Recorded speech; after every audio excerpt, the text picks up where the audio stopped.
Tengo la línea y me da mucho gusto saludarte, John Scott Andretta, investigador académico de Coneval. ¿Cómo estás? Muy buenas noches. Hola, buenas noches, el gusto es mío. John, hoy dan a conocer una serie de datos y sobre las carencias sociales de las personas. Para entender mejor esta información a 2018, me gustaría que comenzáramos, si te parece bien, John, por los fundamentos. ¿A qué se refiere Coneval con carencias? Porque creo que la discusión está totalmente fuera de carril últimamente con los temas, ¿no? Entonces hay que ir desde el fundamento para que se entiendan bien los puntos.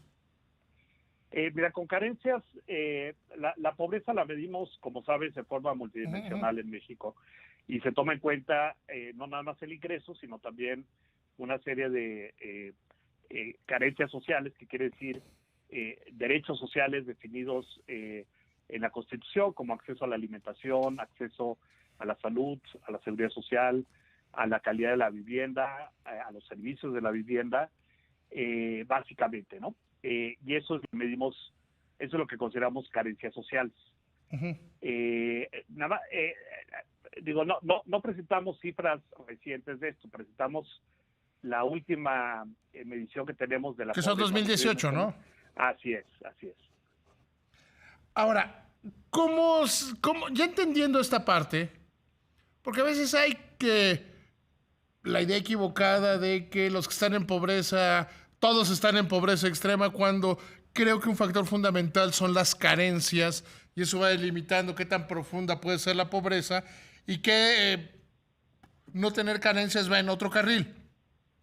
Teniendo eso, ¿cuáles son los datos 2018?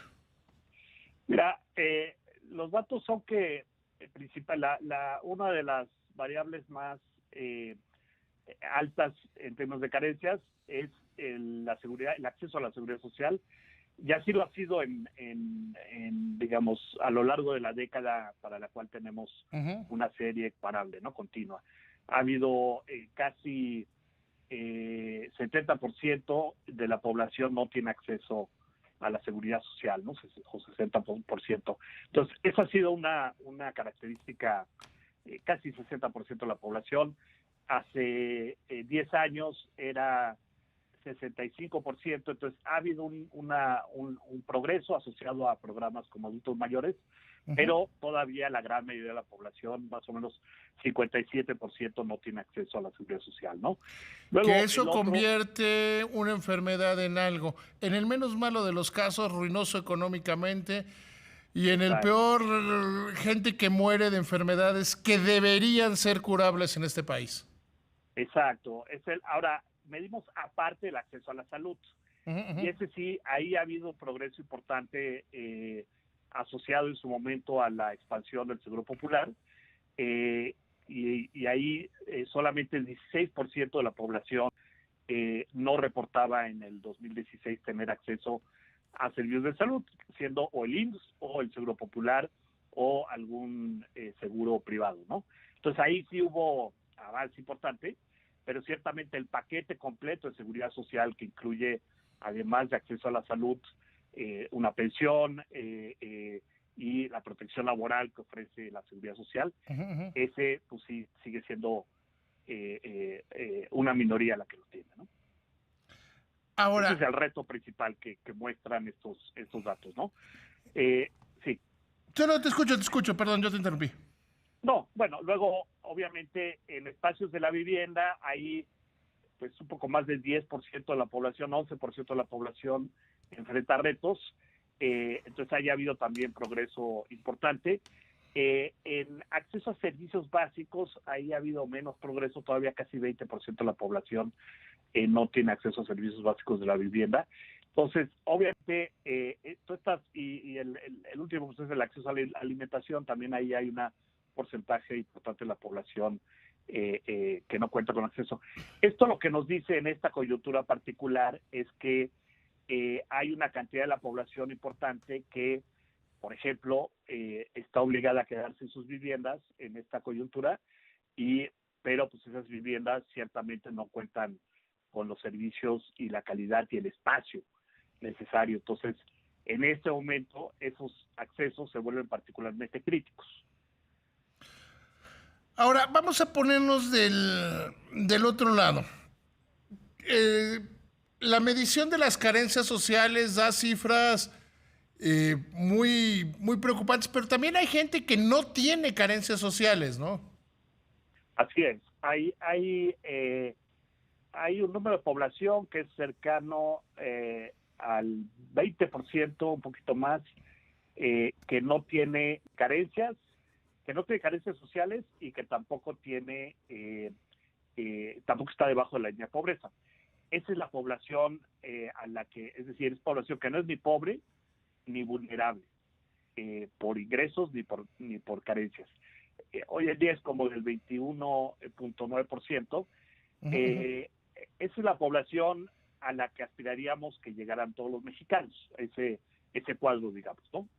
Desafortunadamente, casi 80% de la población o es pobre o es vulnerable, es decir, tiene alguna carencia social o es vulnerable por ingresos, está debajo de la línea. La gran mayoría de esa población que es vulnerable porque hay alguna carencia social que tiene, ¿no? O seguridad social, o acceso a la salud, etcétera, ¿no? A ver, John, ahí te pediré un poquito de más presión porque luego se confunde estos términos. Hay quienes parten de decir, no, entonces, bajo estos números, el 80% aproximadamente de la población estaría en pobreza extrema. No es así. Tienen carencias. Exacto. Hay que distinguir.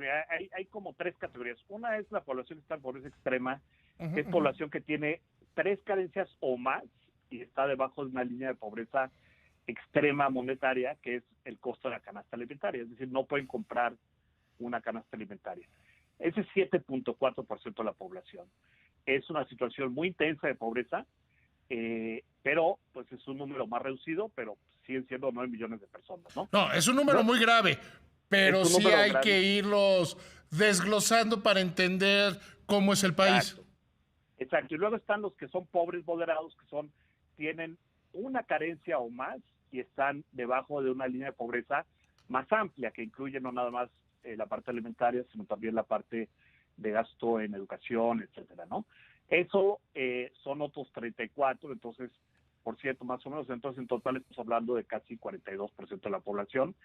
Y luego, por encima de la población en condiciones de pobreza medida de esa manera, hay población que no es pobre porque no está debajo de la línea de pobreza, pero sí es carente en alguna de las dimensiones sociales.